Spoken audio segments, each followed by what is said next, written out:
Hey guys, welcome to the Ferocious Podcast, where we talk about things that you probably should too. Today I'm joined by... This is Noah, or Noah Dog 54. And I'm John, or Stevens. And I am your host once again, Ethan, otherwise known as FlabsXC Gaming on YouTube. And if you're wondering why, if you read the descriptions or you listened to previous episodes and didn't finish the last episode or something, if you're wondering why I'm the host again, it's because John and Noah lost the last one. I mean, that's kind of obvious, wasn't it? It's understandable. But Noah's still a big salty ambulance about it, so you'll hear that. John's gotten over this point, but I mean, that's just how it works around here. But John, you got any small talk or something, bud? I just gotta say, it's been so long since the last episode that I have so much more to add. Personally, I lost the last one. That's on me. I should have just known that you were gonna pull some random nonsense, but I didn't. So that is definitely on me, and I'll do better this time. I'll be better this time. But yeah, so it's been about 5 minutes since we last recorded an episode, so small talk's gonna probably be lighter this time. You got something to say over there? No, I'm just tired of this bullshit this week. Sounds like a bit of a ambulance situation, but so in terms of I don't really have headlines. I used headlines in the last one. It was really, I guess I probably should have saved the Switch too, I guess, for this one, but oh well. I mean, you could have saved the email for this one if you wanted. I have a creator showcase. I said I don't have headlines. I didn't say anything about creator showcase. But anyway, before I was rudely interrupted. Yeah, the headline is just like, what was it, Noah? Okay. What was that? John, do you hear that right now? Oh. It sounded like it sounded like losing points. I think that's what I heard in the distance over there. Yeah, I'm hearing a bunch of losing points, but yeah, so that's what's gonna happen. Noah, I literally would just like make you lose immediately if you're gonna do this the entire time. So the creator showcase I got for today, his name is Mark Tilbury. I hope I'm saying that name right. But he does a bunch of financial stuff. So I've promoted cooking YouTubers. I promoted I want to call them Just Chatting because that's the thing on Twitch. But like comedy people, especially people that do skits and stuff. But I've never promoted someone that actually gives good advice on how to invest and stuff like that. As a young adult myself, I'm very interested in investing and finding out the information behind it, finding out what the best thing to invest in, and like all that kind of good stuff. So this guy does just that. He does a lot of YouTube shorts on how to do that kind of stuff. And so if you're interested in learning about investments or learning about the stock market, learning about real estate, all that fun adult stuff, then go check him out. Mark Tilbury. Again, I hope I'm saying his name right. I believe he's British from just the sounds I've heard of, or from hearing him talk. So go check him out when you get a second. If you're interested in that stuff, and a lot of people are, because people like either want to go on it themselves or they're not interested in investing right now, and that's perfectly fine. But if you are interested, then go and check him out. So there you go. John, you didn't have anything to add, did you? You don't have a headline or anything for us? No. Alright, I see. The world's on fire, you know how it is. The world's on fire, exactly. Apparently we should be prepared for that. But so I think we're just gonna get right into the topic episode then. Which this one I've changed something in a previous episode. So I think it was called the Backrooms Reality, which was I guess when I was making it was initially supposed to be a successor to the Reset Button. Which in a sense it was, because it was kind of like a simulation thing I had them go through. Like they got thrust into the backrooms. The backrooms isn't real, obviously, though. So they kind of had that. I mean, people forgetting or people having no record of something is like that's just dementia. But like the actual thing of like everyone forgetting you, that's not a thing that can happen. So true. In that aspect of things, it's not realistic either. But I'm kind of disowning the Backrooms Reality as a successor to the Reset Button. As the parent of the Reset Button, I'm disowning my child from the Backrooms Reality, because that's its own thing. Backrooms Reality I've changed to its own thing. That's just a fun experiment, I guess. Because what we're doing today is the actual successor to the Reset Button. So this is called, the episode is called the Vanish Button. And that's because everyone on the face of the earth has randomly disappeared, leaving you all alone. The earth becomes quiet. Nature falls still. No one is there to help you. No one is there for you at all. So the question I'm going to pose to these two, and we're going to be obviously going over this just like the reset button. I'm going to be asking them what they're doing, and there's going to be events that are going to be unfolding and stuff. Do you try and survive as long as possible, or do you try and rebuild the world piece by piece yourself? Or like maybe even do you try and see, because obviously you don't know that the whole world's disappeared, you just know that at least in your general vicinity people have disappeared, so for all you know, there still could be people on the other side of the world. But John, we're gonna start with you, man. So everyone in this exact moment in time has disappeared, and so whatever house you're in right now, whatever apartment, doesn't matter what you're in, everyone's gone. So what's the first thing you're thinking and or doing? Well, I feel like initially, I might not notice, right? Because I don't see my family members constantly. It's not like I'm in the same room as them all the time. So I probably wouldn't notice right away. But then as I start to notice, I'll be like, my family's not here. I think they'd be here. It's like 4 in the afternoon, and I don't know where they are. And so maybe the first thing I would do is go down to my basement level where my grandma lives and be like, let's see if she's there, because maybe I'll be like, hey, everyone else in the family's just disappeared for some reason. And then at that point, I'd be like, even grandma's gone. Like, I don't even know where anyone is. At this point, it's hard to say, it's fictional reality, But, I'd probably start looking around, be like, go door to door, and be like, as more and more time passes, as I'm realizing that like nobody's around, I'd go looking for them, Okay, so you would go like door to door, like a door to door salesman, be like knocking people's door and seeing if anyone's home. Yeah, so as my neighbors, it'd be like maybe it's a snap situation. Only half the universe has been destroyed. I don't know. So yeah, I'd be like, let's see if there's any survivors of this weird disappearance. Interesting. Okay, so yeah, that's a interesting strategy. So you go door to door, and at least in your neighborhood, general area, to see if everyone's disappeared, if only like half. Obviously, in this scenario, it's everyone, so obviously you wouldn't really find anyone. You might find pets though, because humans have disappeared. Everyone has disappeared, but pets and animals are still like there. Yeah. So that's a very interesting strategy. But no, we'll go to you. So what's the first thing you're thinking? What's the first thing you're doing? First thing I would probably think is something similar to John. Like, I'm like constantly around my family, so I wouldn't notice right away. But once I did notice that no one was there, I would then go outside, see if there's any cars driving.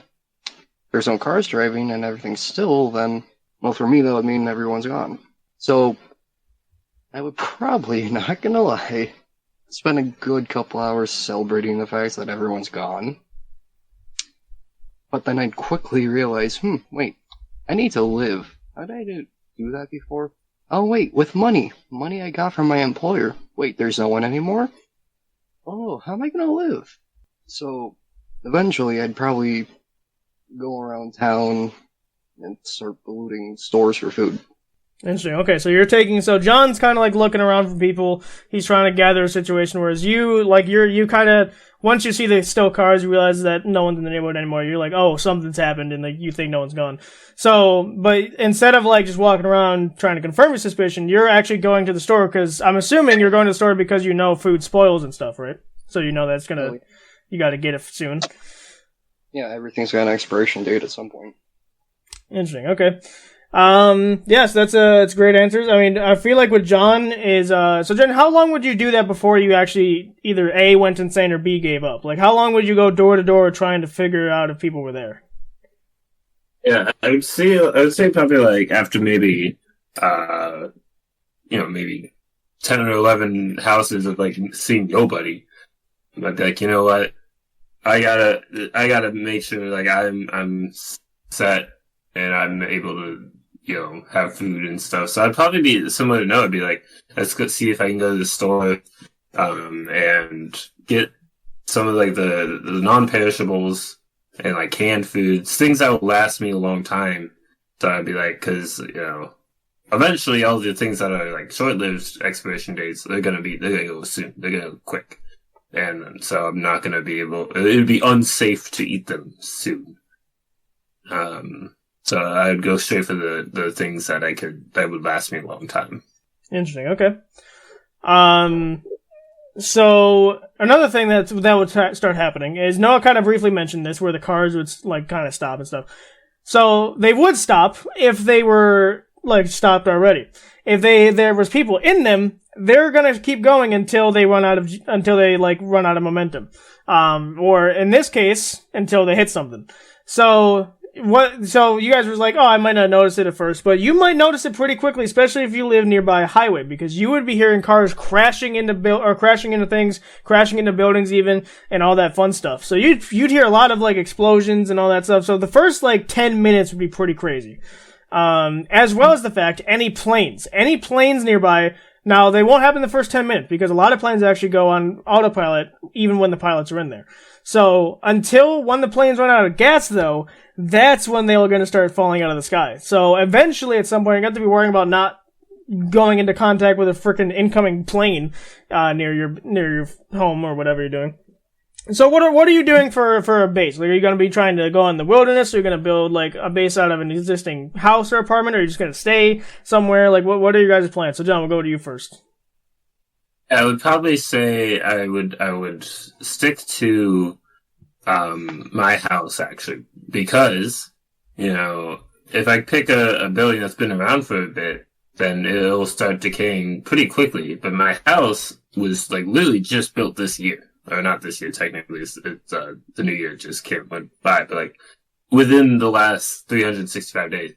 So it's not going to be as deteriorated as like say an apartment complex after a few years. So it would be a good spot to be in. And as you say, like with planes crashing, as soon as I start hearing explosions, I'm like, I'm going to the basement. That's where I'm going to hide out for now until the explosions stop at least. And then we'll go from there. Interesting. All right. What about you, Noah? For me personally, I would go and see about finding like a bunker. Because if you think about it, bunkers underground, so it gets rid of that threat of having planes crash on you. Because if you're underground, well, planes can't get you. Along with that, bunkers are usually pretty stocked, mainly because the people that fill them are preppers. So, don't really have to worry about resources. The only thing that would start to settle in would be the internal feeling of just absolute loneliness, which might eventually drive me insane. Okay. So, interesting. So, I wanted to go over the basics first, but so to answer the question. So, John, we'll start with you. Do you try and survive as long as you can, or do you try to rebuild the world piece by piece? Well, it's hard to say, like, if there's nobody, what is there to rebuild, To your knowledge. I would say, to my knowledge, there's, like, nobody around, right? And I've done a little bit of recon around my neighborhood, be like, there's nobody here. And so I would probably be like, I'm going to try to survive as long as possible, but I'm not going to be like, it's not a looming threat at the moment. So I'm not going to be worried about noise, like if it was a zombie apocalypse or something like that. So I'd be like, if there is anybody out there, making it so like people would be able to see from a distance would be smart. And I'd probably be like, let's have some, like have my chimney going, have things to be like, if you were approaching my town and be like, well, wait, why is there a chimney going? If nobody's around, there must be someone there. And so if there is anyone, which as best my knowledge there isn't, then there's that slight bit of hope that there's somebody who's going to be looking for other survivors. Interesting. Okay, but in the meantime, I'm just going to try to survive. So yeah, I was about to say, so you're going to just go the survival route, but what you're going to do is you're going to play it smart, and you're going to like you mentioned just the chimney, but I'm assuming you do a couple more things, whereas it'd be obvious that someone's still there at your location. Mm-hmm. Gotcha. Interesting. Okay, and Noah, what about you? So for me, above ground where the bunker is around there, I would have a campfire going, just so at least some way, somehow, someone would, if theoretically, unless there was someone around, they could see that, hey, there's a campfire here. Oh wait, hey, there's a Hatchville bunker. And there you go. But then again, and to John's point, yes, I would think about rebuilding, but here's the thing. you need at least 1 or 2 people to rebuild. If it's just me and there's no one else, what the fuck is there to rebuild? So, along with John, I would just go and survive as long as I can. Alright, interesting. So you're both choosing the survival approach. So obviously, let's pass by. I think it's technically, scientifically speaking, be like 2 weeks after humans disappear or whatever. The power grids start to shut off. So your power source, whether it be from the lights in your house, the gas or whatever, anything that requires power that's on the power grid has been shut off. So what are you going to do about that? So John, we'll start with you. Well, I will be like, okay, there's no power. That means everything in the fridge and freezer in my home that was there before is going to start going bad. And so there's not really much I can do about that. What I, like I said, but I when I went to the store, I grabbed as many canned stuff that you can store without needing fridge and freezer to keep it from going bad. I'd probably set up like kind of like a campfire situation where I'm like, okay, this is where I if I need to cook anything, I can cook here because the oven's gone. I can't use that. I can't use the microwave. I can't use any of the things I would typically use. So I gotta you go with the more basic forms of cooking. And I would probably, if I'm sticking to canned stuff and as well as, stuff I can easily make, it probably won't be good, but it will be something. Interesting. Okay. So you would like have to go back to like the, kind of like you're camping. You just like, that's how you would cook your stuff. Cause that's your only form of really heat at that point. Alright, interesting. And, Noah, what about you? So, for me in this situation, I'm assuming all the power goes out to literally everywhere. So for me, I would basically evacuate the bunker, gather what I have, and then start heading into the woods. Once I'm deep enough in the woods, I would make myself a small shelter, have a campfire for cooking food, and also keeping myself warm because, well, that's probably going to be my only heat source. Unless I have, like, a blanket. I mean, yeah, logically, you'd probably stolen your own blanket or something, or someone else's blanket, even. Yeah. Mm-hmm. Along with that, around that area where I built my base, I would go and look for, like, a water source, or maybe, like, wild berries or something. Interesting, alright. So, obviously, because the Earth has lost power, any normal facilities have lost power, obviously, along with it. So, not only did the store food already kind of go bad a little bit, but now the fridge has stopped working. So anything that was pretty okay, even after those 2 weeks, all of that stuff is now going to go bad pretty quickly. So are you guys going to make another trip to as many stores as you can, harbage anything you can fit in your bag or in your cart or whatever you're taking with you to your shelter? Are you guys going to be doing that, or are you just going to be like, you know what, I'll just survive off of what I got for right now? For me personally, I would probably go with the route of like, okay, I'll make one more trip to the grocery store, grab canned goods, and that's, well, like canned goods and probably some bottled water, and that's about it. If for whatever reason, maybe a machete. Okay, I don't think that's how those, but, John, what about you? So at this point, like, I've been to the store, I've been like, okay, I got a lot of stuff in there, maybe not everything, maybe I just got what I could hold.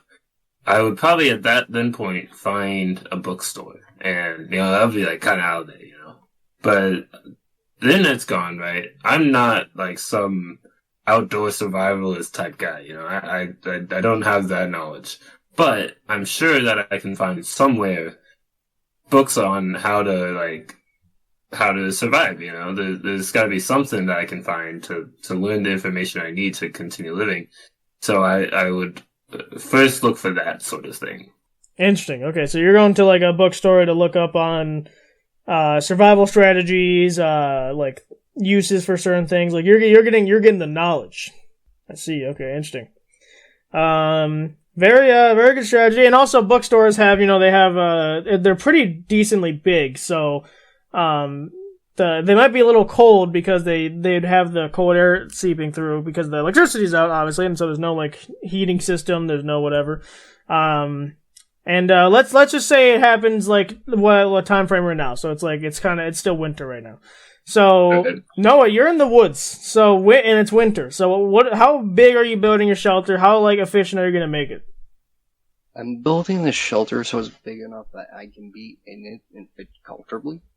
But I'm also making it to where it wouldn't be close enough to the campfire that my, shelter would catch on fire. I would essentially just make the shelter to where I could fit in it, have a place to sleep, sit, maybe read a book or something. I don't know. I would definitely have a shelter to where I could just fit in it, have a campfire right there. Interesting. So John, when you said you were getting the books and stuff, you're getting the knowledge because knowledge is power. Right. Would you how long would you spend? Like, would you take some books with you, or would you just stay in there and almost have that as like a little mini shelter for a little bit? It depends on like the distance. So like for me, like you have to think cars are starting to become useless. The cars that did not end up crashing into gas stations and walls and stuff and off the highway and into each other. Cars that are still intact and usable. If there's any that I can even operate because, I don't have the keys because everyone just disappeared. They're going to start to run out of gas, right? So I'm going to have to be walking everywhere. So if it's like kind of far from my current shelter, which is my house, I'd be like, you know what, let me grab a bag, grab what I can to bring with me, and so I can kind of camp out there. And like, cause at this point, the normal societal rules of you gotta stay in a house, you gotta stay, you can't just live in a bookstore, steal people's homes. That's out the window, nobody exists, so like, I'm not really gonna care what other people are gonna think because there are no other people. So I'm like, you know what? I'm gonna stay in this bookstore here until I'm done reading all the books that I need. Maybe bring a couple with me for my next stop. So I'll be like kind of moving around. That way, as well, if I'm just sitting in one place, the odds of me running into any other potential survivors that may or may not exist is even lower. Because like the fact that the idea that like they might happen to run into me in the one town that I am in the entire world is kind of low. Maybe at least like stick to like America because I have no way of getting to the other countries. But I could be like, okay, I'm gonna start moving south to where it's warmer, and maybe even have like a nomadic experience because like I can't stay in this winter forever. And while it's not super cold where I live, it's definitely warmer south. Okay, interesting. So you'd try and make your way south at least enough so that you could live comfortably. Mm-hmm. Interesting. Okay, so given where you are right now, how far south would you go?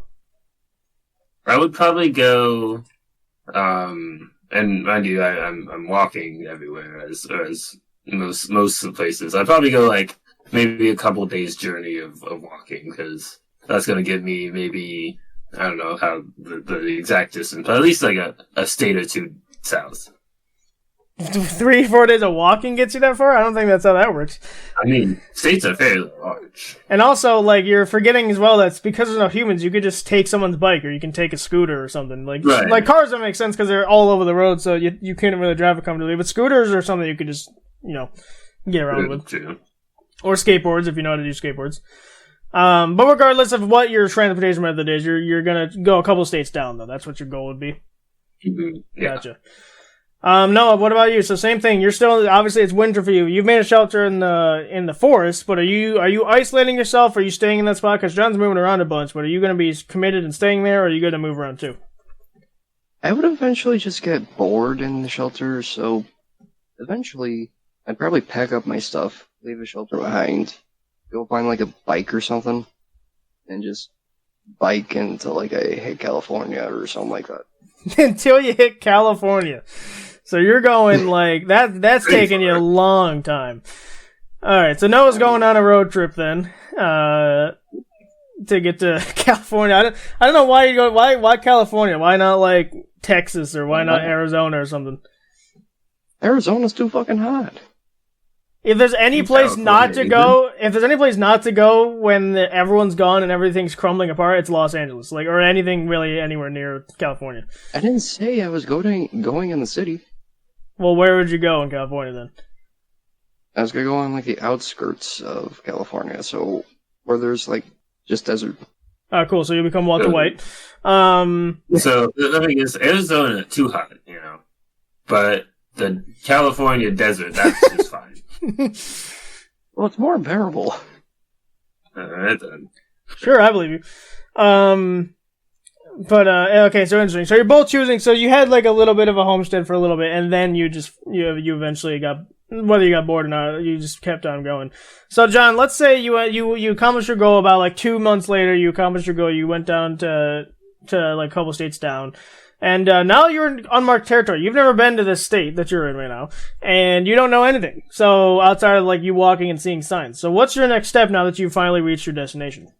Okay, so I would say I would look for some kind of like fishing and or hunting shop, because at a certain point, like there's only so far that canned food and whatever I'm bringing with me in my luggage to wherever I'm going. So I'm like, I'm gonna start needing to find food sources that I can get to myself.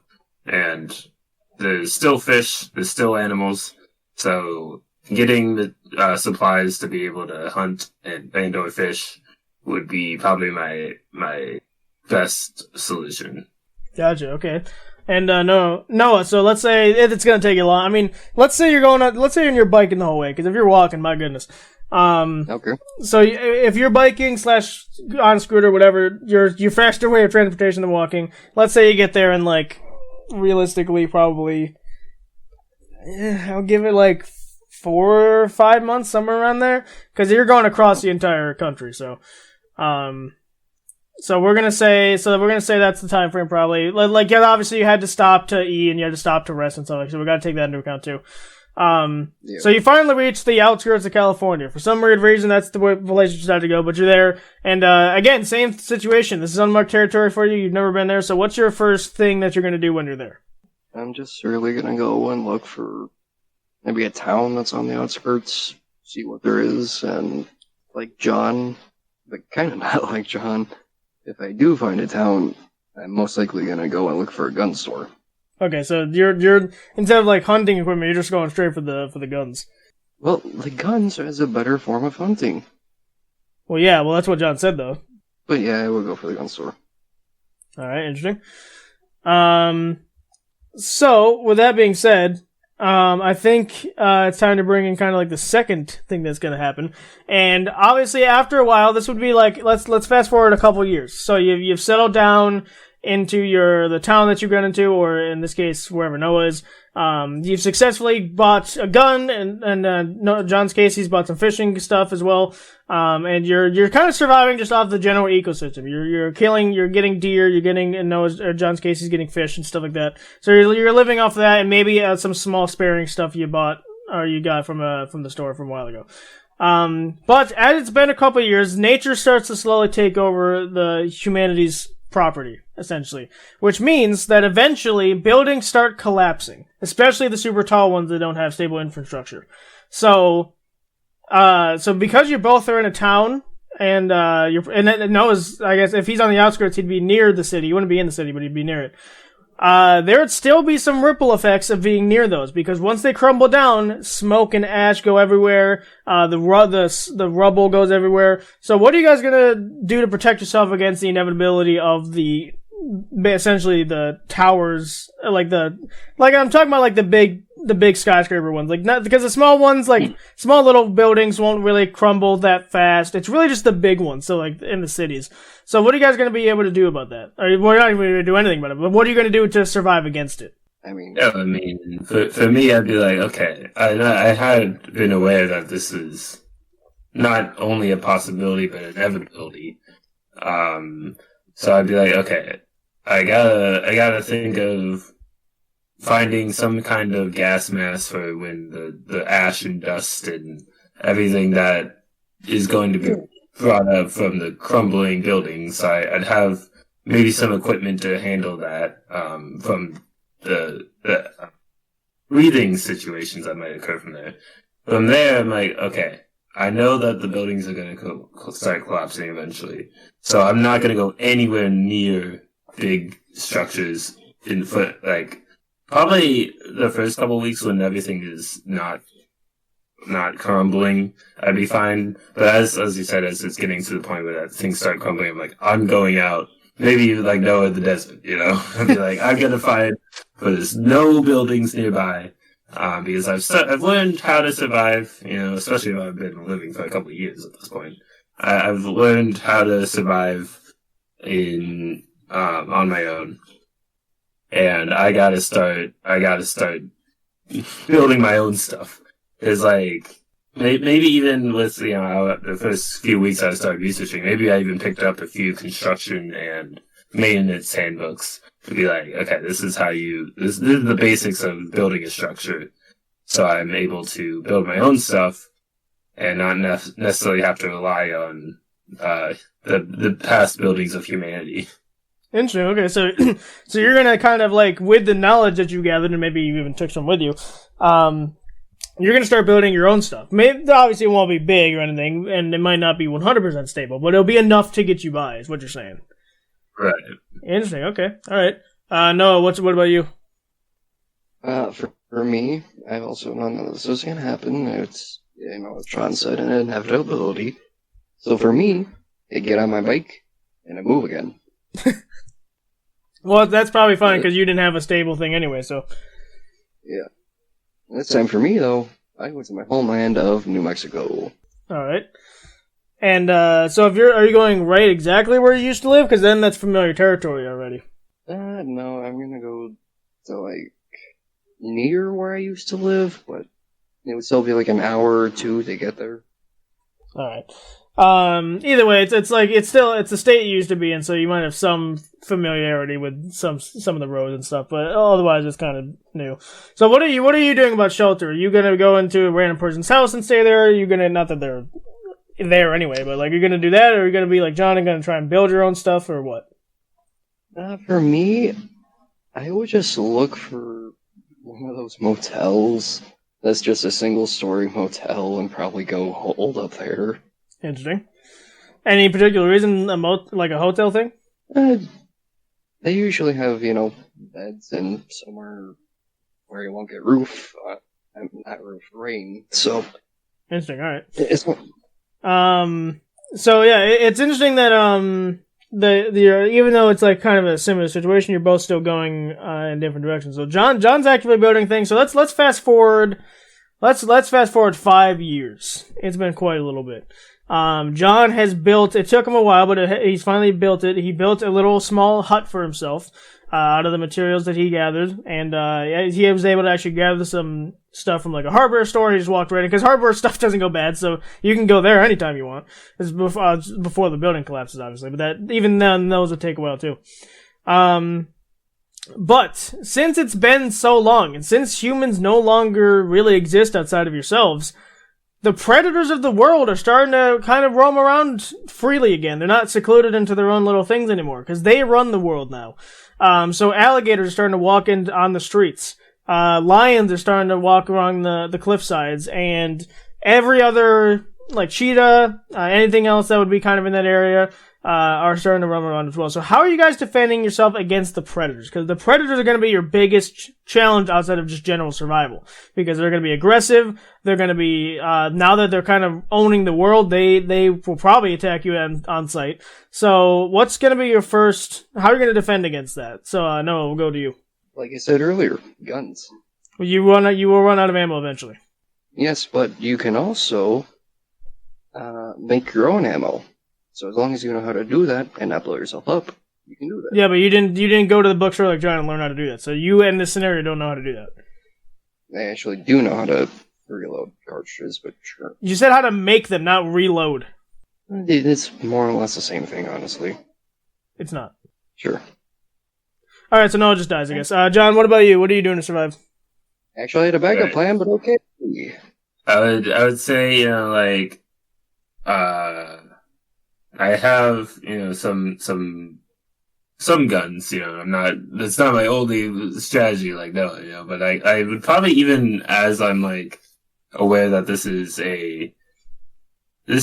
long term, I'd be like, okay, I need to, conserve ammo, because there's only so much ammo, I don't know how to make ammo. I've read up on a little bit of this stuff, but I'm not any sort of expert.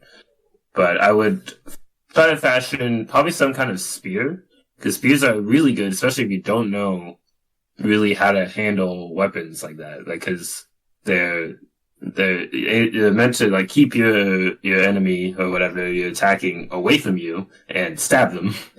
And so those are really good. And I would look for maybe some more sturdy clothes, like clothes that can maybe protect me from attacks. Not like Kevlar vests like police have, but something better than just like my jeans and a hoodie that I started out with, stuff like that. Interesting. Okay, so you're going the tactical approach. You're gonna make a spear or some sort of long range weapon, to be able to combat the predators. Yeah. Gotcha. Interesting. All right, yeah. So that's what's kind of what happened is because like all these predators are gonna start roaming around again. Now, obviously, you have the predators, but then you have kind of like the alpha predators, where they're like the wolf leader or like whatever, whoever, doesn't matter, the biggest lion, whatever. Let's say in this scenario you're coming across one of the bigger ones, so it's not just like a small wolf or anything, something that you can be easily killed. You're coming up against like a giant lion or a cheetah, or something even worse than like a cheetah, because cheetahs are exceptionally fast and will attempt to like kind of get behind you and get you. So, John, with your spear method, and with like you have guns too, but with your spear method, how are you going to be able to defend yourself against the big ones and maybe in like some of the faster ones? So I would say, like, overall, my strategy would be avoidance. As if there's no tactical reason to attack or to let them attack, just leave, just get out of there. But as you say, it's the faster ones. Like, let's say it's an alpha cheetah that's like, I'm gonna murder this random human that I found. Never seen one of those before because we live way shorter lives than humans. So I'm a new cheetah. I've grown up since this guy was the only human. I've never seen a human before. I'm gonna kill this guy. I'm like, okay, I'm gonna have to last resort shoot it in the face.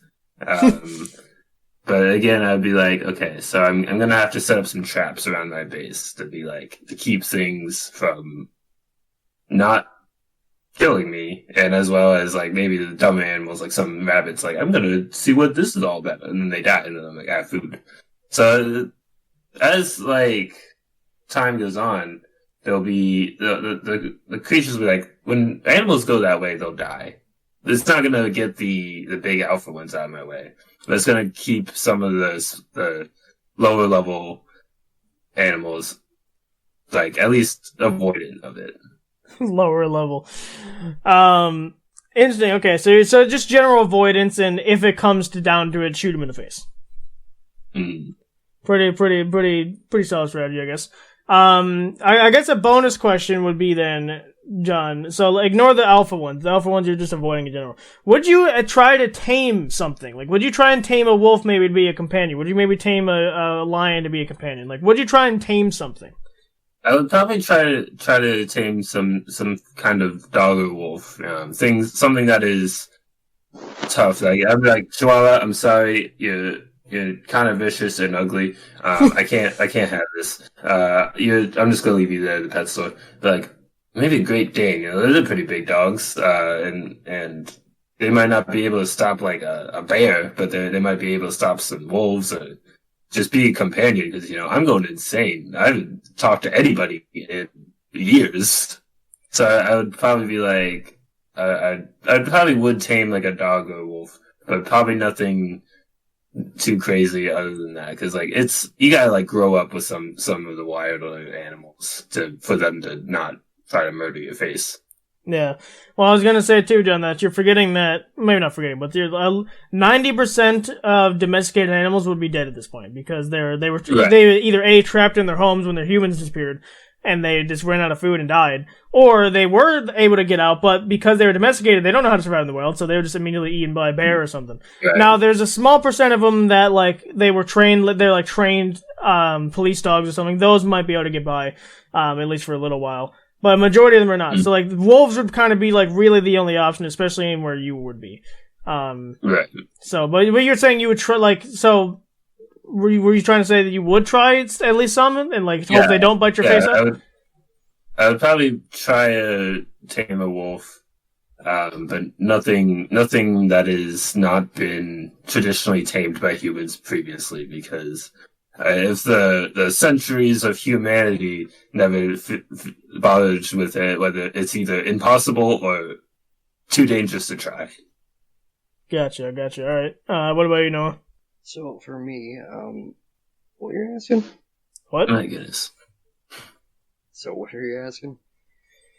I'm asking is for the first set of questions was, what are you going to do when a big alpha predator comes at you, like a giant, like a big bear, the head of the pack, or the big lion? Like, what are you doing against that? Because, like, sometimes shooting them, first of all, is going to destroy your ammo reserve, and second of all, it might just make them more mad. Well, see, me being me, I always have a sword on me, so I'd use a sword. Of course. Okay, but a sword, like, how long is the sword? Because if it's super short, then you're just going to get mauled by a cheetah and you're dead.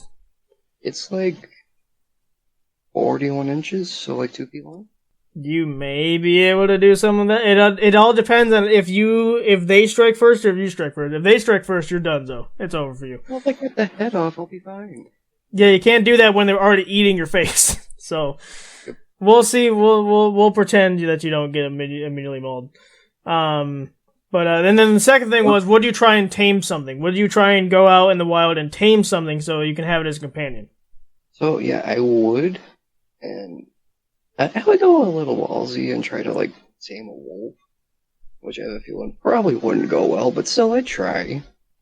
If that doesn't work, well, then I'd eventually tame a bunny, and when it's not looking, probably stab it in the back of the head and then cook it. Well, see, it's vicious. See, what you do is you kill the wolf's entire family, and then you take it as a baby, and then you can grow up with it, and then you kind of trust you know what I mean? And then you never tell them that you murdered their entire family. There's no way for you to tell the wolf, so you never really have to worry. But it's interesting you both said you would at least try, at the very least, to try and tame something. It sounds like you both at least try and tame a wolf of some kind.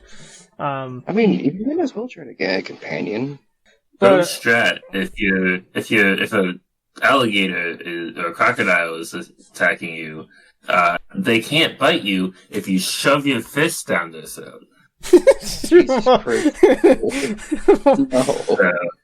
That's terrible advice. It's actually great. They are very bad at handling that situation. So that's actually a real strat to handle alligators. John, I hope if you ever go to Florida, I come with you so I could push you into an alligator's mouth. Wow. First, it sounds like murder. What it sounds like to me. I don't give a shit. Yeah, it was no one pushing me into the alligator. That is murder. It's a murder, but at least alligator gets dinner. Is that the trade-off? Wow. Is that the trade-off? That's a stupid trade-off. Like, okay. Human life or alligators dinner. I might go to jail, but at least that alligator won't go hungry. At least that alligator's family won't die today. It's like, oh, great. Like, no one just yells at John as he's screaming. He just has John. And John screaming for help. He's like, oh, don't worry, the alligator's got food for a week. You'll be fine. It's like, how's that supposed to help me? I just imagine I'm behind John for whatever reason. I just kick him into a gator's mouth. No, like, you're behind him, you whisper in his ear, you didn't lose the game, you lost your life, and then you kick him. Oh my god, it'd be so funny. Not for John, but it'd be so funny. It'd be amazing for everyone else. Wait, there is no everyone else, I'm alone. Anyway. So moving off of Noah betraying John once again. Yes. Noah betrays John part 2. We're in Florida. So you both have set up kind of like a permanent home. So let's fast forward 10 years in the future. You've set up a home base of some sort. Yeah, in John's case, he built it himself. So maybe let's say over the past 10 years, he's been expanding it so that he's had more room for storage, more room for, let's say also he's taking the last of his approach. He's been building farms and stuff, so he has sustainable food and all that. Noah's similar, and he's just in a different area. So he's not been building anything, but he's been staying in a motel. Let's say maybe he upgraded the motel, maybe built a fence or something around, something simple like that. But either way, you have a homestead for right now. But that's about to change because a gigantic, monstrous storm is headed in your direction. And it's about to completely wipe out your entire home base. So you have one day before it reaches your home base. So what are you guys going to do to prepare and probably eventually leave so you can find somewhere else to be? Well, me being me, in this case, I get on my bike and I move again. All right. You're just leaving everything behind, not taking anything with you?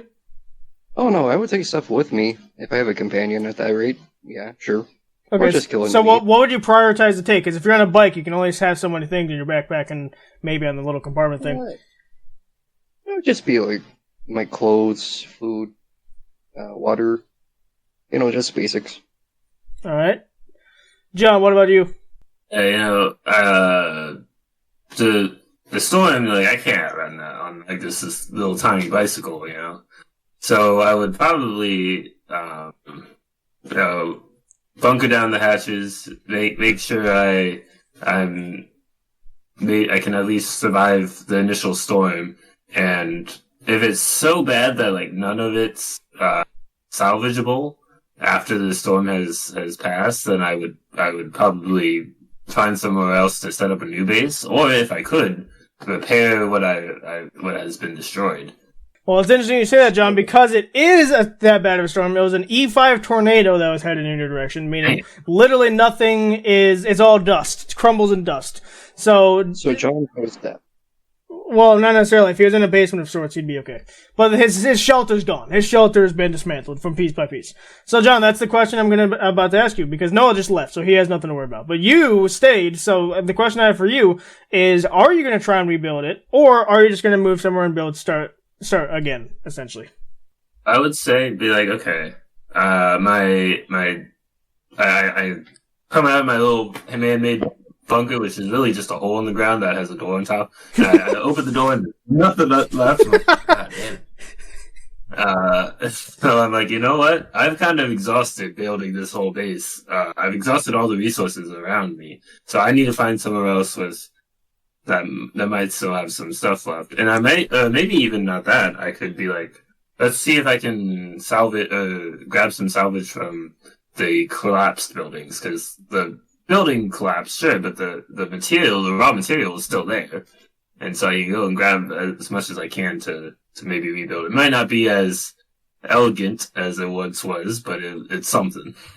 Well, if anything, your building skills has gotten better over the years because you've been doing it so often. So if anything, you actually might be able to build something better. Mm-hmm. At least, you need the resources, so you'd have to set up shop near like a Home Depot or something. But right. But all right, so Noah left though. So Noah, where would you go? Because John stuck it out and he lost everything basically. But you just straight up left. So where would you go after that? Texas. All right, most reasonable answer, makes sense. So where, like, if you had an idea, what specific range in Texas? The outskirts of Dallas. I was thinking Houston. Houston, all right. And as everyone knows, Texas is known for one thing, and that's being big. So there's a lot of places in Texas you should go. So are you setting up shop in like a house, like a abandoned house, or are you just gonna stick to a motel again, or like what's your strategy there? I would probably go for like a suburban kind of neighborhood and stay in one of those houses. Gotcha. All right. So let's fast forward just a couple more years. So you'd both be like around 40 or something at this point. You both have set up shop. So John, you've built a new place and it's looking spiffy. You got some cool stuff. You replanted some crops and stuff. So you're a farmer now. You're hunting when you need to.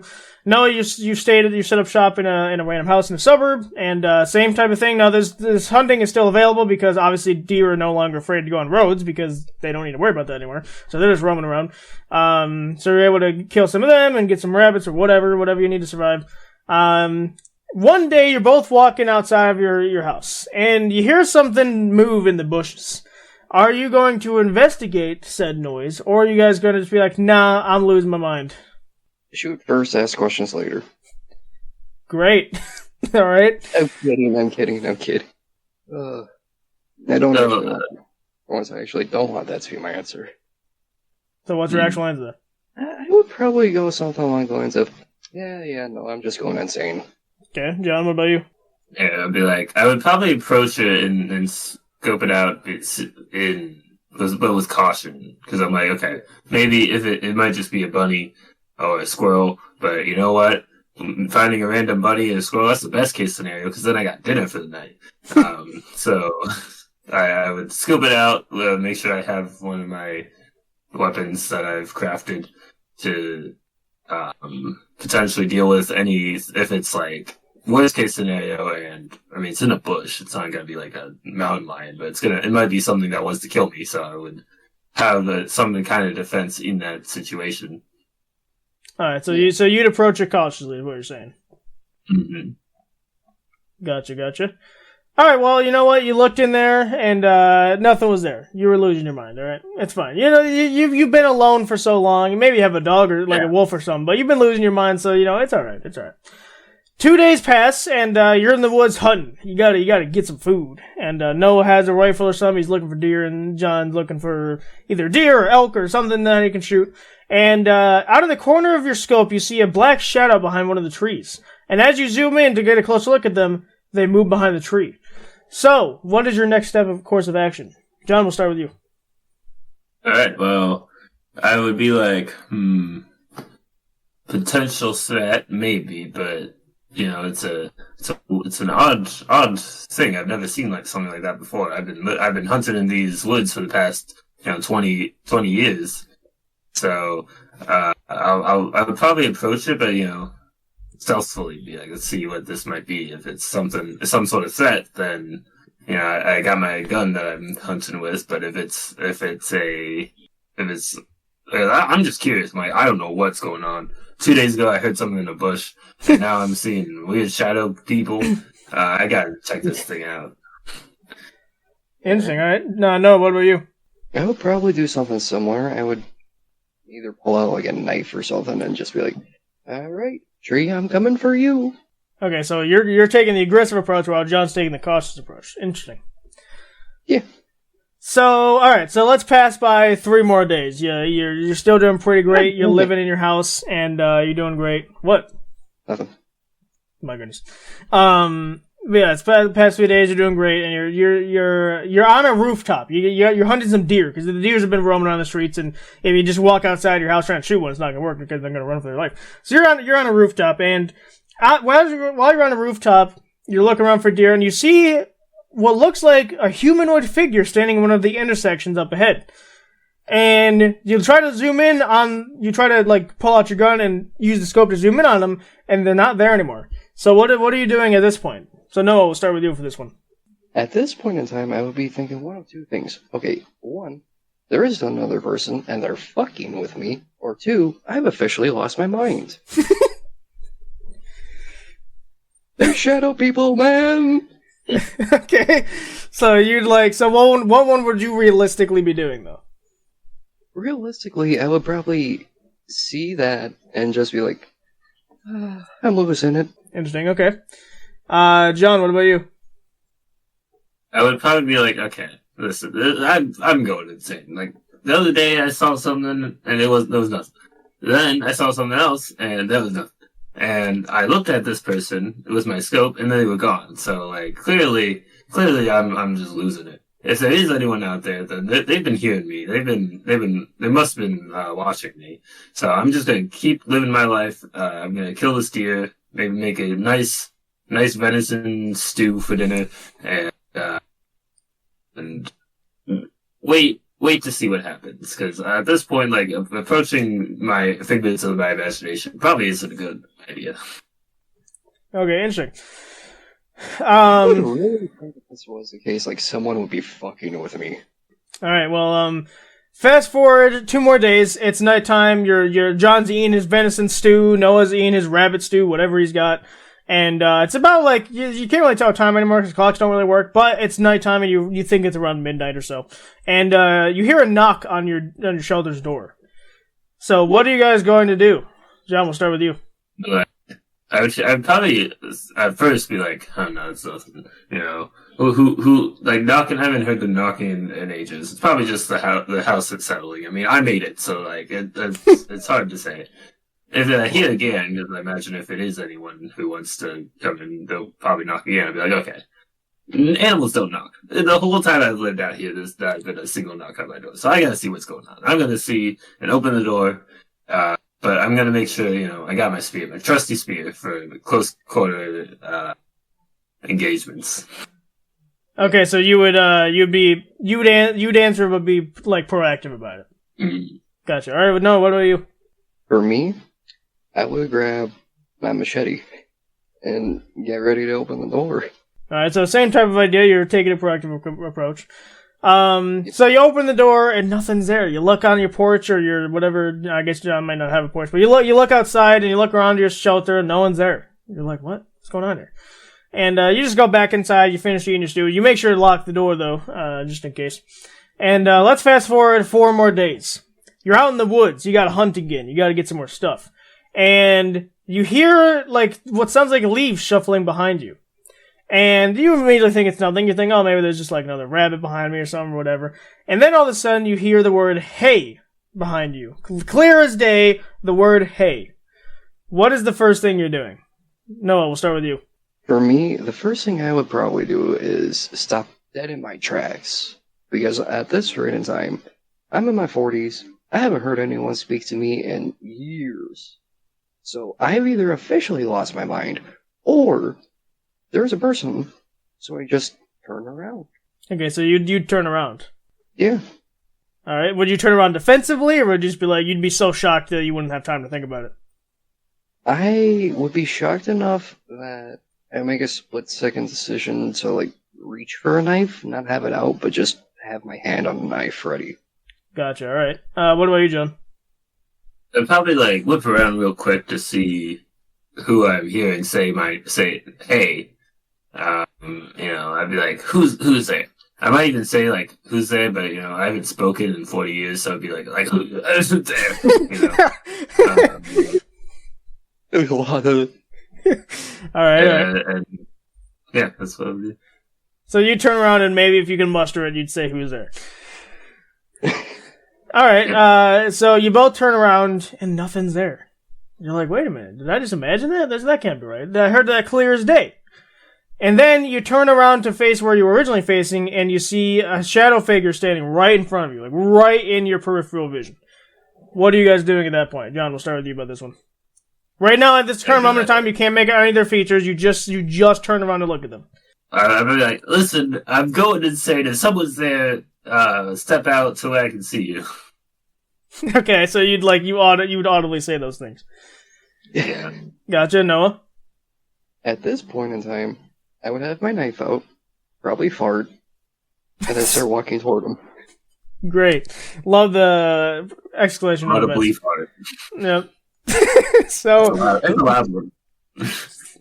It would definitely be loud, because it's like, what the venison, it goes right through you. No, the rabbit.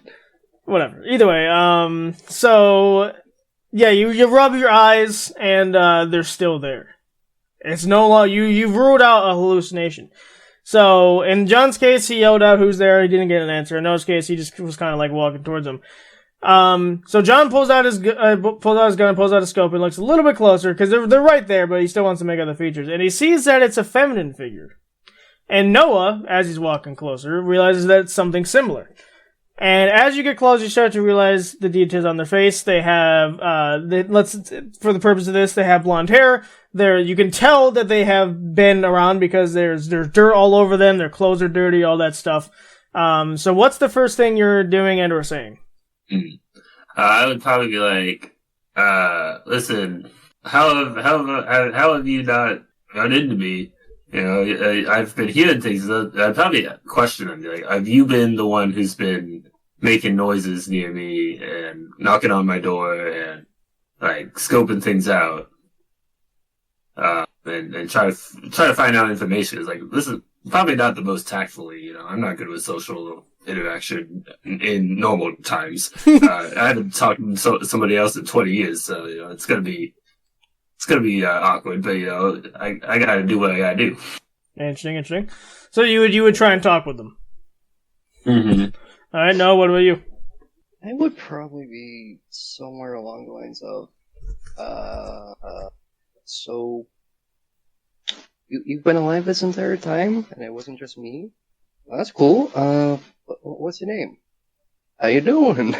You know, just try to have a conversation with him. Alright, interesting. And, so you both decided to talk to him, and you're like, John's asking all these questions and something, and, the person immediately tells you to be quiet. And they're like, they're watching us. That's all they say to you in that moment. So what are you saying back? Or like, what are you doing? What are you thinking back as well? It doesn't have to be, you know, doesn't have to be audible. I'd probably be like, okay, if this person survived just as long as I have, then they're probably a hunter like me. They probably spotted some bear or wolf or something that I didn't see. So I would probably heed their warning of being quiet. Alright, interesting. Well, did you hear the second part of it though? Yeah, watching. Like, well, who's watching? Something's watching us, you know. I think I'd be like, figure out what that thing is, but also quietly, you know. I don't want to alert whatever's watching or whoever's watching in any sort of situation where that it would give them an advantage. All right, Noah, what about you? For me, I would look this person up and down, look for the crazy eyes, try to see if they're crazy or not. Because the second part of that was, they're watching us. Who the fuck's watching us? So it's kind of like, you mean what? So for me, I'd probably look them up and down, look for the crazy eyes. If I can't figure anything out, just drop on the floor. Okay. I'm dying now. I'm dying. Just play dead. I've had enough of this nonsense. Enough of this nonsense. I'm having a heart attack. Play dead. It always works. Okay, so let's say obviously Noah doesn't just immediately die on the spot.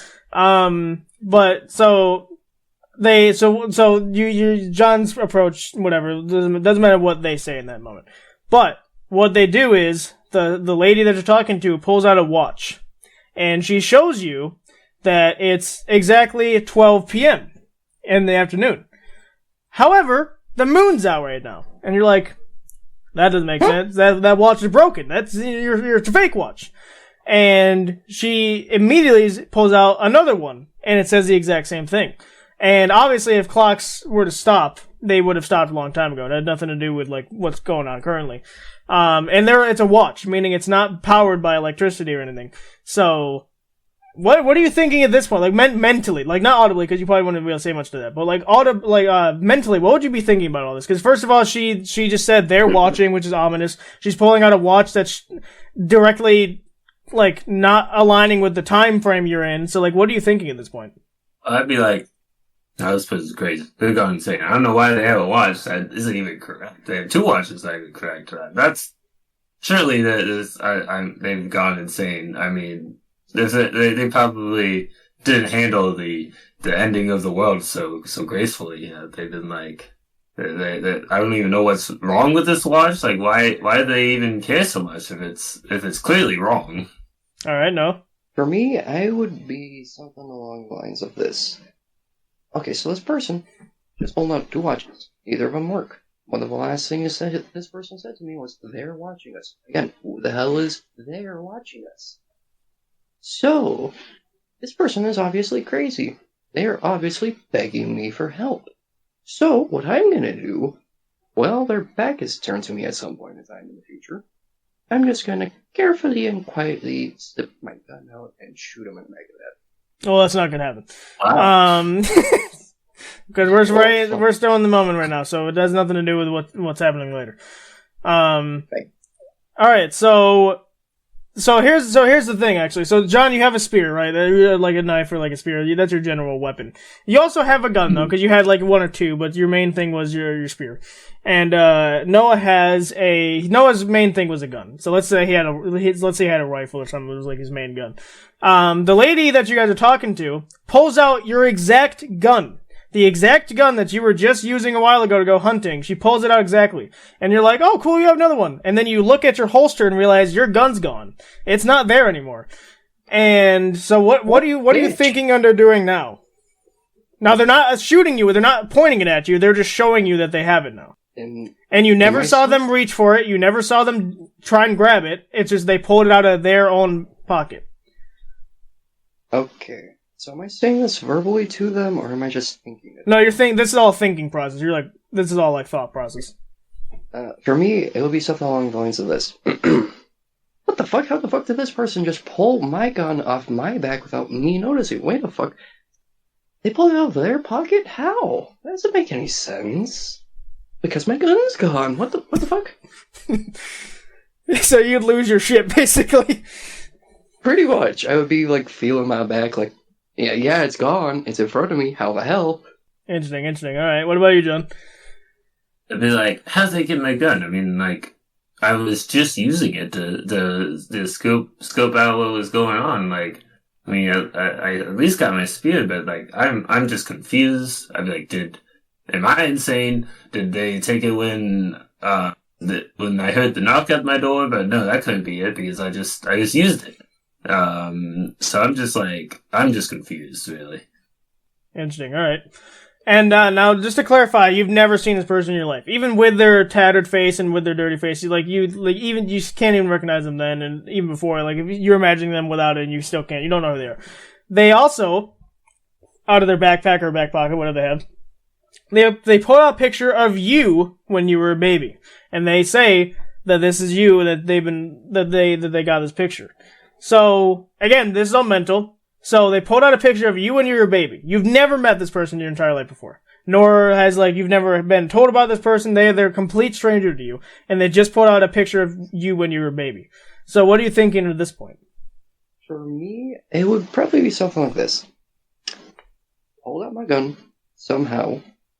Now they pulled out this picture of me. For fuck's sake, what? No, I was saying sorry for interrupting you. Damn. Actually, I feel bad now. Anyway. You should. Also, you said pull out your gun, but she has it. So, you can't pull that out when she already has it. He's losing his mind.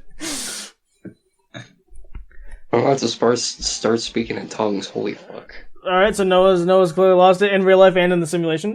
So John, what about you? Well, for fuck's sake, I didn't even answer. You just screamed. That was your answer. It was. Oh, good. Well, for me, I'm like, who the hell is this person? They got a picture of me. They don't look like they could have been there for the picture of for the taking of the picture. Because at this point, I'm like 40 years old. If they were there, then they would have had to be, much older to be able to take this picture. So, are they some kind of time traveler? Like, what is going on here? So you'd lose your mind as well. Gotcha. Yeah, we both go insane. Alright, so at this point, you're just confused all heck. Because they're like, first of all, I thought I was alone here, and now there's this random girl here. And, eventually, after she shows you the picture, she gives you the picture and she gives you your gun back. And then she tells you to follow her. Do you follow her? Is the question. She's just walking in a random direction in the woods. Do you follow her? Or do you say, nah, screw that nonsense? Yeah, sure, why not? Alright. Why not follow her? They don't know. I'd be like, well, clearly they can somehow take my gun from me without me realizing it. So if they wouldn't be dead, they probably would have killed me already. So I'm gonna follow, but follow cautiously. Follow cautiously, okay. And no, what was your answer? You're saying you would follow them? Like, screw it, why not? Yeah, screw it, why not? All right. So you both follow her for quite some time. It's like it's at least 3 hours of just pure silence. You're just following her. Maybe a couple times here and there, you're like, "Where are we going?" But she doesn't answer. She eventually takes you to what looks like just a random field in the middle of nowhere, and she just stops in the middle of the track. You're like, "What's going on? Why'd you take me to this random field? 3 hours away from my home base, nonetheless." And she gives you a brick, and she says to throw it on the ground in front of you, and you do. And all of a sudden, this gigantic, like, spherical building starts coming out of the ground. Something out of, like, Terminator movie. So it's coming right out of the ground. And you're like, what is happening? What is going on here? And once the building is fully out, you see two big metal doors, and the girl goes up to the doors and pushes them open. And she's again motioned for you to follow her. Are you still following her, or are you like, what is going on? Screw all of this nonsense, I'm out of here. At this point, I'd probably pull out a knife and keep following. Okay. That happens. I'd probably follow, be like, listen, like, it's too far to walk back to my base, so, like, if I'm gonna die here, I had a good run. I had a good run! I made it 20 years here in the wilderness alone, so, like, whatever, I'm going in. Alright, makes sense. So, you both go in, and it's all this futuristic tech. It's like, you have, like, these screens, you have these TVs that are hollow and like all that stuff, and there's these projectors all over the walls. You have all these like not ancient, you have all these futuristic technologies all throughout the building, but you just keep walking past her. She's not bothering with any of that stuff. She eventually takes you to the biggest room in the building, and in this biggest room you see a giant screen with a display of buttons beneath it, and she takes you over to the buttons, and she informs you that if you want to escape the torture you've been under, you need to press the button, the big red button that's on the control panel. Do you listen to it? Do you ask more questions, see if you can even get any answers, or do you just straight up press the button? I'd probably ask questions, be like, I've never seen you before in my life. You have this picture of me as a baby. You've done this like magic trick with the brick becoming a building or making a building come out of the ground. I don't know what's going on here. And then you have all these features to this. Like, I need answers before I press any button. Okay, so you would. It sounds like you'd aggressively ask answers or ask questions. I mean, yeah. Gotcha. What about you, Noah? I'll just push a button. You just push the button. That's easy. Yeah, fuck it. Why not? Who knows? Maybe I press it and I die. Okay. That would be the way out. True. So in John's scenario, he's asking questions, and she doesn't really specifically answer any single one of them. Maybe she answers a bit of all of them, but not really. She essentially says that you've been trapped in a torture chamber this entire time, and that she keeps referring to them as the people have put you in this torture chamber, and that this is the only way to get out. And that she said she specifically came into this torture chamber with you so that she could get you back out. So that's what she informed John of what she was doing. So John, with that given information, whether like I said, doesn't necessarily answer all your specific questions, maybe it answers a couple of them, or maybe pieces of some or whatever. Are you still gonna press the button, or are you just gonna be like, no, I'm sorry, I'm out of here? I'd press the button because at this point I'm like, you know what? Like this is a nightmare, right? I've been living alone for so long and barely surviving storms and hurricanes and all this good stuff. I gotta hit this button because what happened to be worse than this? All right, so at the end, you're both pressing the button. Interesting. So You both press the button. You press the big red button. Your vision fades to white, and you think you just died. You think you're in heaven or whatever, and you finally wake up in a hospital, and you look over on the whiteboard, and it says coma, and it kind of tells you what's been going on for the past like 20 or so years. And you see you feel a strange device on your head, and so you try to take it up, and it's attached to something, and it seems to be some sort of mind control device.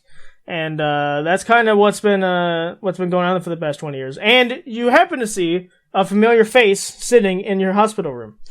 And yeah, so that's where we're gonna end the Vanish Button today.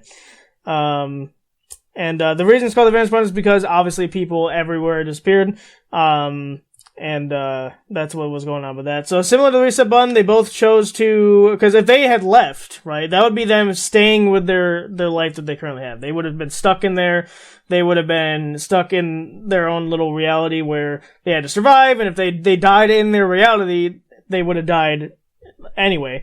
So they would have had to say, screw it, I'm going off on my own. I'm going to walk back to home base and just keep living life. But because they chose to press the button, they kind of negated, they're still old. They still aged in years. But in terms of the hell that they were going through, they no longer had to go through that. Because they both were able to press the button. So, with that being said, that's gonna do it for today's episode of the Vanish Button. So there's gonna be one more episode in this trilogy because this is the Reset Button trilogy that I'm doing, and so that is not the end of it's the end of that scenario, but it's not the end of the trilogy just yet. We have one more episode to go for that because, like I said, I'm disowning the Backrooms as a successor. It's more of just its own thing. But that brings us to points, gentlemen. And points were being calculated throughout the episode based on your answers. Were you giving serious answers? Were you giving jokey answers? Were you trying to engage in the conversation? All that jazz. So, John, you have a tremendous 46 points. So pretty good. And Noah, you have a hilarious 46 points. Meaning both John and Noah are the winners today. And they have both won, and they'll have to figure that out when we get to it later. But it's there you go. So you both get a winner's speech. So we'll start with Noah first. You both get a winner's speech. This was very fun. I enjoyed it. It was quite interesting to see how both me and John would take on this scenario of we just wake up one day and everyone's vanished. Yeah, I thought it was a pretty good episode, and my brain totally doesn't hurt. All right, John. Okay. Well, this was a lot of fun. I liked the reset button. I think this one was a lot better as a successor to that because it's kind of similar in concept. You gotta learn how to navigate your world just flipping upside down like that, and who knows how accurate we would be if I'm like, yes, I would totally handle this super well and not go insane. Who knows? But even if it isn't accurate to how reality is, reality doesn't have people vanish all at once, all world. So unless the world needs to be perfectly balanced, like all things should be. Of course, yes, of course. But yeah, there you go. Since they're both the winner, there's no real loser, so we'll just head straight on into the outro. So thank you guys so much for listening. We hope we provoked your conversation, made you laugh along the way. You can find me on Flubsexy Gaming on YouTube. You can find John on Jeebin Stevens on Twitch and YouTube, so hit the follow button so you can get notified when he does stream. At this point in time, who knows, because this is for us 4 weeks ago. So like I said, follow him so you can get notified when he does stream. And Noah, you can find a NoahDove34 on Instagram or NoahDove34 on Xbox. He's also running the Provoker's official account, so you can check us out over there. We post new episode releases as well as teasers. So when teasers happen, when we do something special, we'll be promoting it over there and on Patreon. So as long as you go near one of those things, you'll see it. And speaking of Patreon, we have the Patreon stuff over there. We got the tiers, the classic tiers from 1 to 100, all ranging from different perks you can get. And then we have the extended cut episodes where we have a little fun over there. So we have they're kind of 30 to 40 minute episodes. There's no winner losers. There's no point system. There's no real anything that's important. It's just extra content for those that want extra content. I think that's gonna do it for this episode, guys. So thank you guys so much for listening, and we'll see you guys next time.